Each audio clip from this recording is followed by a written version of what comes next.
22페이지를 보면 그림 1.20이 나오죠. 요거는 델토이드 포스테리어 파트, 어깨 세모근 뒤쪽 파트, 삼각근의 후면 근육 파트를 얘기를 하는 겁니다. 후면 섬유라는 얘기를 쓰죠. 자, 한번 볼까요? 기능의 부호학이 머릿속에 있으면 좋겠지만 물리치료과 학생들에게 희망적인 얘기를 해주자면 저도 마찬가지고요. 거의 대부분의 물리치료 선생님들이 모든 기능의 부호학을 딸딸딸 외우고 있진 않아요. 외우고 있진 않습니다. 좀 희망적이긴 하죠. 그치만 상위 10% 되는 선생님들이라고 할까요? 좀 굉장히 치료를 잘하시는 선생님들, 기능의 부호학에서 나오는 오리진, 인설전, 액션 그리고 널브까지 다 딸딸딸 머릿속에 단어로 외우진 않지만 널브는 제외하고 오리진, 인설전, 액션 같은 경우는 이 임상운동학의 상위 10%가 될 수 있는 비법을 적어 놓은 게 있는데 그 비법을 잘 수행하고 있는 선생님들이 많아요. 상위 10% 굉장히 치료를 잘하시는 물리치료 선생님들 중에서는 이 운동학에서 말하는 핵심 비법을 잘 수행하고 있다, 잘 기억하고 있다 라고 하는 건데 그게 바로 22페이지에 보면 오른쪽 문단의 두 번째 문단에 나오거든요. 키네지올로지가 중요한 이유 여기 나와요. 운동학을 공부하면 암기를 하지 않더라도 근육의 작용을 결정하는 데 도움이 된다. 이 결정이라는 단어가 한글로 해석하면서 좀 애매한데 결정보다는 우리 유추라고 합시다. 유추. 제가 유추라는 단어로 좀 변형해서 강의를 하도록 할게요. 이게 우리 한국 사람에게 조금 더 와닿을 것 같아요. 유추. 암기를 하지 않아요. 델토이드 포스테리어 파트 대략적으로 뒤에 붙어 있으니까 이렇게 뒤쪽으로 익스텐션 만들어지고 익스터널 로테이션 만들어지고 뭐 이런 작용들이 있겠구나 이렇게 생각을 하는 거죠. 물론 이렇게 생각하다가 정확하게 조금 더 파야 될 때는 지금 제가 얘기했던 게 익스텐션 그리고 익스터널 로테이션만 얘기를 했죠. 그렇게 되면 한 가지 액션, 지금 책에서 얘기하는 한 가지 액션이 빠지거든요. 세 가지 액션 중에 제가 지금 두 가지 액션만 얘기했죠. 한 가지는 여기서 말하는 것처럼 어덕션의 움직임도 있어요. 근데 이렇게 가물가물하면 찾아보는 거죠. 책을. 기능의 박체 찾아서 이제 어덕션도 있구나 이런 식으로 생각을 하는 그런 회로를 가지고 있어요. 치료를 잘하는 선생님들은. 그래서 키네지올로지가 그렇게 중요하다 얘기를 하는 거고요. 자, 그래서 한번 같이 봅시다. 어떻게 치료를 잘하는 그 논리를 갖출 수 있는지 한번 같이 살펴볼게요. 자, 처음에 나오는 것은 이 포스테리어의 뷰입니다. 뒤쪽에서 바라보는 거고요. 우리 운동면 배웠죠? 복습하고 넘어왔겠죠? 자, 프론탈 플랜이고요. 허라이젠탈 플랜은 어디서 바라보는 거죠? 위에서 내려다보는 거죠. 그래서 슈페리얼 뷰라고 얘기를 하는데 슈페리얼은 위쪽을 나타내는 우리 해부학적 그 용어죠. 방향을 나타내는. 그리고 마지막 세지탈 플랜에서는 라테랄 뷰. 이거를 엑스레이에서 라테랄 뷰라는 얘기 되게 많이 해요. 엑스레이 찍을 때 우리가 라테랄 뷰 이렇게 얘기를 많이 하거든요. 참고로 알아두시고요. 이거 처음 보는 분들은 좀 헷갈릴 수가 있어요. 자, 보세요. 제 어깨의 스캐플라 이 글레노이드 포사예요. 여기. 그리고 이게 휴머러스의 헤드 부분입니다. 자, 이걸 제 어깨라고 가정을 하는 겁니다. 여기 안에 있는 거 제가 지금 떼어냈습니다. 자, 이 상태에서 그대로 떼어낸 거예요. 여기 그대로 떼어내서 지금 자세히 보면 여기 글레노이드 포사가 있고요. 여기 스캐플라 이렇게 있는 거 보이죠? 스캐플라 있어요. 그리고 휴머러스 이렇게 위치해 있는 거 보이실 거예요. 자, 보이셔야 돼요. 그렇게 만들어 놓은 상태에서 뒤에 스캐플라의 스파인이라고 하죠. 스캐플라 스파인. 어깨뼈 가시. 견갑극이라고 하죠. 견갑극이 이렇게 형성이 되어 있는데 이렇게 형성되어 있는 견갑극이 앞에서는 안 보일 거 아니에요. 앞에서는 안 보이죠. 그래서 이렇게 뒤로 돌리면 날개뼈 뒤쪽이 보이겠죠? 이해되나요? 근데 편의상 그냥 이렇게 할게요. 이렇게. 그래서 제가 이제 바라보는 뷰라고 가정을 하면 지금 이 상태에서 그대로 떼어내면 제가 보는 시점에서는 제 스캐플라의 스파인이 보이는 시점이죠. 제가 보는 이 시점이 지금 A 그림인 거예요. 이해되나요? 이해됐죠? 자, 그러면 이제 B그림을 한번 보도록 할게요. B그림은 이 상태에서 떼어난 상태 그대로 제가 위쪽으로 올라가서 이렇게 내려다 보면 위에서 보는 모습, 호라이즌탈 플랜에서 보는 모습이죠. 여러분들한테 한번 보여주자면 이 상태에서 이렇게 만들면 지금 B그림이 나타내는 겁니다. 이해돼요? 자, 그럼 B그림을 만들었는데 문제 한번 내볼게요. 제 날개뼈를 그대로 떼어와서 여러분들에게 보이기 위해서 제가 이렇게 만들었죠. 그러면 아까 제가 뒤에서 봤던, 여기서 봤던 스캐플라의 스파인이라고 하는 어깨뼈 가시 견갑극은 어디에 위치해 있을까요? 1번 이쪽, 2번 이쪽. 그렇죠. 이쪽에 위치하고 있는 거죠. 왜냐면 이 상태에서 떼어냈을 때 뒷면은 제 날개뼈의 뒷면, 어깨뼈의 뒷면은 이쪽이잖아요. 여기에 붙어있는 스파인이 이렇게 만드니까 여기 뒤에 붙어있는 거겠죠. 자, 우리 책의 B 그림에서는 스캐플라 스파인이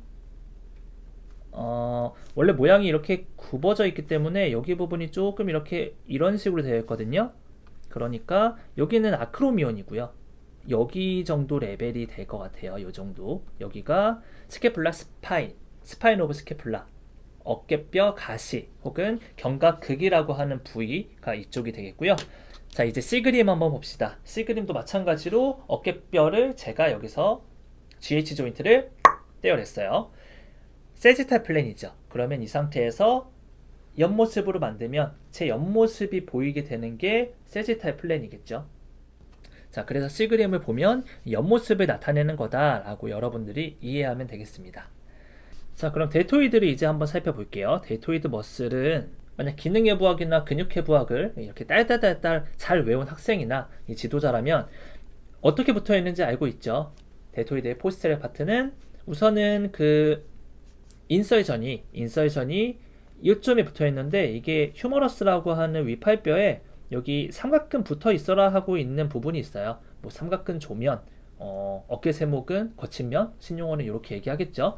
여기서부터 스캐플라, 아까 말한 스파인에 이렇게 붙어요. 그래서 뭐 요런 식으로 델토이드 머슬이 사실 이렇게 형성이 되어 있는 거죠. 여기는 안테리어 미드 파트, 포스테리어 파트 다 삼각근 조면이라고 하는 여기 튜버클에 붙고요.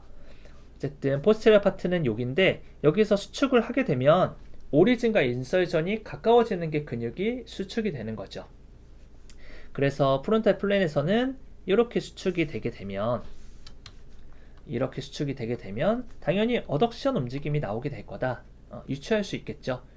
그리고 허라이젠탈 플랜에서는 위에서 봤을 때 이 델토이드 머슬이 마찬가지로 잘 보이지 않지만 여기에 삼각근 조면이 이 밑에 이렇게 삼각근 조면이 있는 거예요. 거기에 붙어 있어서 이렇게 위로 올라와서 보이는 모습이겠죠.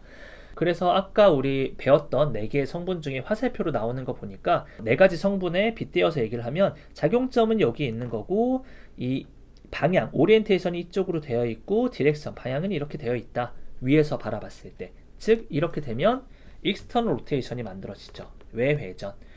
왜냐하면 앞은 여기고 뒤는 이쪽이잖아요. 안테리얼, 포스테리얼, 앞쪽, 뒤쪽. 그래서 뒤쪽으로 휴머러스, 위팔뼈, 상완골이 돌아간다. 뒤쪽으로 돌아가는 건 익스터널 로테이션. 숄더 조인트, GH 조인트의 익스터널 로테이션이죠. 네, 그렇게 이해할 수 있겠고요. C그림은 세지탈 플랜에서 마찬가지로 이 화살표를 분석을 해보면 삼각근 조면에서 이렇게 붙어있기 때문에 익스텐션이 되는 방향으로 이렇게 움직인다 라고 하는 겁니다. 자, 그래서 한 가지 근육, 델토이드 중에서도 포스테리어 파트만 가지고도 한 가지 액션을 가지고 있는 게 아니라 다양한 액션, 3가지 액션을 가지고 있다는 걸 보여준 거고요. 여러분들이 기능의 부학을 먼저 접했거나 근육의 부학을 먼저 접했다면 근육 액션을 그냥 딸딸딸딸 외우느라 너무 힘들었을 거예요. 그렇게 외워서 지금 머릿속에 남아있다면 굉장히 박수를 드리고요. 저는 사실 암기력이 되게 좋지가 않아서 학교 다닐 때 굉장히 좀 그게 힘들었거든요. 그래서 1학년, 2학년 성적이 굉장히 좋지가 않았어요. 암기력이 너무 약해서.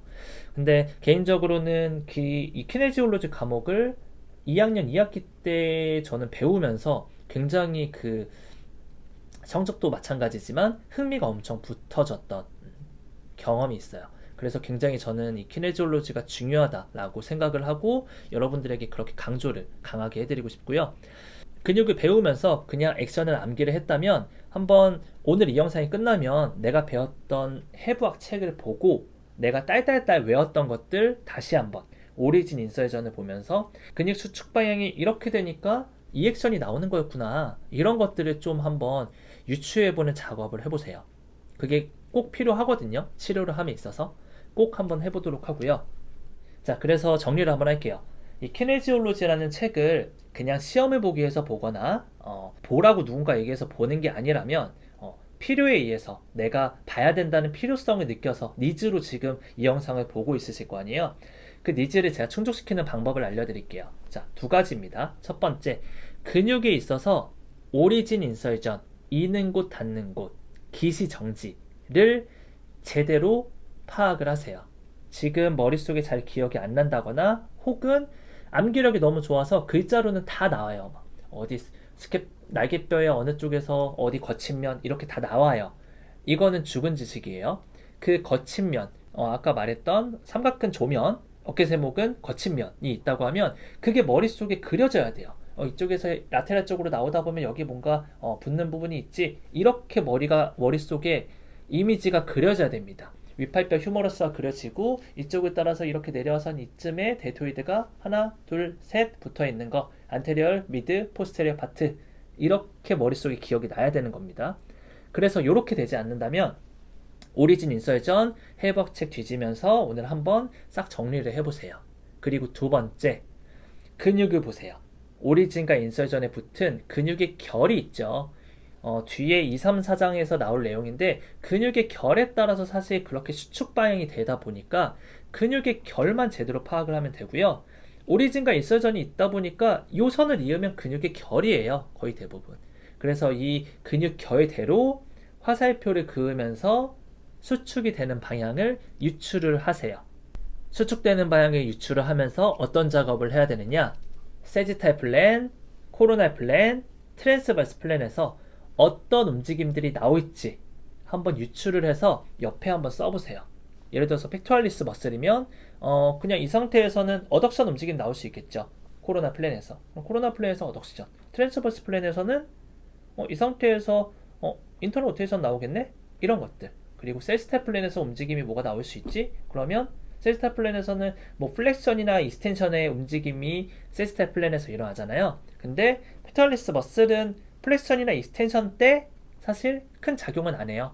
물론 그 인클라인으로 체스트 프레스 같은 것들을 하면 조금 영향이 있긴 하지만 엄밀하게 얘기하면 이거는 플렉션 느낌보다는 어덕션 느낌 혹은 허라이전털 어덕션 느낌이기 때문에 코로날 플랜과 트랜스버스 플랜에서 팩토럴리스 메이저 머슬, 큰 가슴근, 대흉근은 액션이 일어난다 라는 거죠. 그래서 이런 것들을 한번 끄적여 보시고 실제로 책에 나와 있는 액션과 매칭을 해보는 거예요.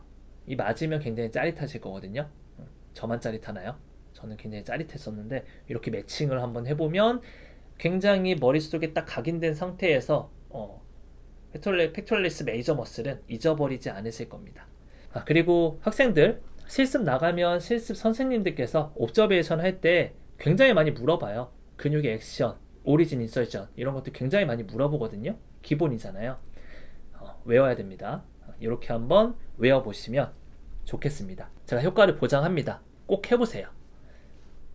자, 여기까지 해서 머슬 액티베이션, 근육의 활성의 타입이 세 가지가 있다. 컨센트릭, 이센트릭, 아이소메트릭이 있다고 얘기를 했고요. 액티베이션과 컨트랙션이라고 하는 활성 그리고 수축의 개념적 차이 알려드렸고요. 그리고 마지막으로는 이 근육을 이해할 때 우리가 키네지올로지를 어떻게 적용을 해야 될지에 대한 내용을 알려드렸습니다. 마지막에 알려드린 이 방법이 제가 말씀드렸죠. 치료를 잘하는 선생님들의 어떤 논리라고 생각을 하면 됩니다. 환자가 움직임을 보였을 때, 아픈 움직임을 봤을 때, 이런 움직임이 저런 문제를 발생시키겠지 라고 하는 회로가 돌아가는 게 요런 거를 기반으로 생각을 하시는 거예요. 이제 다음 슬라이드로 넘어가겠습니다. 다음 슬라이드에서는 근육이 서로 또 상호작용을 하거든요. 아까 말씀드린 대로 컨센트릭, 이센트릭, 아이소메트릭이 있는데 이게 근육이 서로 줄다리기를 하듯이 어떻게 작용하느냐에 따라서 이런 움직임이 좀 나올 수 있거든요. 그래서 다음 슬라이드부터 한번 근육들이 어떻게 상호작용하는지 저랑 같이 보시도록 할게요.